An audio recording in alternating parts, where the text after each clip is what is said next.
முன்னுரைக்கான காப்பு கொடுத்தவங்க என்று கொடுத்தார் மேலதினார்கள்.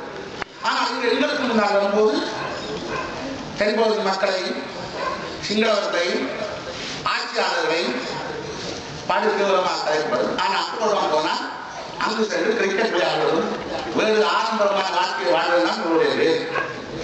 நாங்கள் இன்று அவர்களுடன் 100 கூட்டு வாழ்க்கை வாழ்ந்த, அதாவது கூட்டு சென்று இலங்கை அபிவிருத்தி நாங்கள் கடற்கொண்டோம். முக்கியமாக இந்த யுத்தத்தால் பாதிக்கப்பட்ட கீழ்மட்டத்தில் உள்ள மக்களுடைய வாழ்க்கையை நாங்கள் மேலே கொண்டு வர வேண்டும். அதற்கு மேலே ஜனாதிபதிகள் தரசங்கம் கொண்டிருக்கிறார். இங்கு பல நண்பர் அங்கத்தில் உள்ளதாக இன்றைக்கு அதுக்கு ஒரு அத்திவாக கொள்வதற்காக எமது கௌரவ அமைச்சர் அவர்கள் இங்கு பிரச்சனமாக இருக்கின்றார். இவருடைய எண்ணத்தை நிறைவேற்றி நாங்கள், அதாவது எங்களுடைய மக்களுடைய ஒளிமயமான எதிர்காலத்தை உருவாக்குவதற்கு நீங்கள் நிச்சயமாக உங்களுடன் மட்டும் நிற்காது, உங்கள் உறவுகள் நண்பர்கள் அனைவருக்கும் கூறி எங்களுக்கு ஒரு அபிவிருத்தி வேணும்.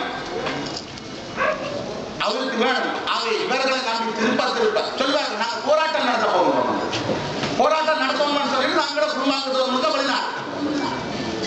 எந்த உருவமே இருக்கு இலங்கையில் இருக்கிறார்கள். ஆகவே நான் கன்னடம் பேச விரும்பவில்லை. எங்களுடைய தேர்தல் பூரணமான பிரச்சனை முறையில் இன்னைக்கு இருப்பவர்களை கேட்டதற்கு நாங்கள் நான் கொஞ்சம் கூட நேரம் எடுத்திருந்தேன்.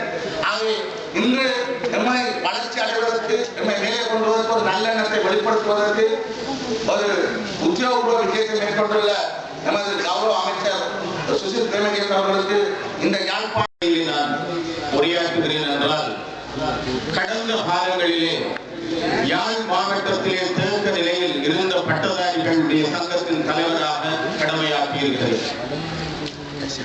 அந்த பட்டதாரிகளுடைய மனவேதனைகளும் அந்த காலங்களிலே வேலையற்றிருந்த பொழுது சமூகங்கள்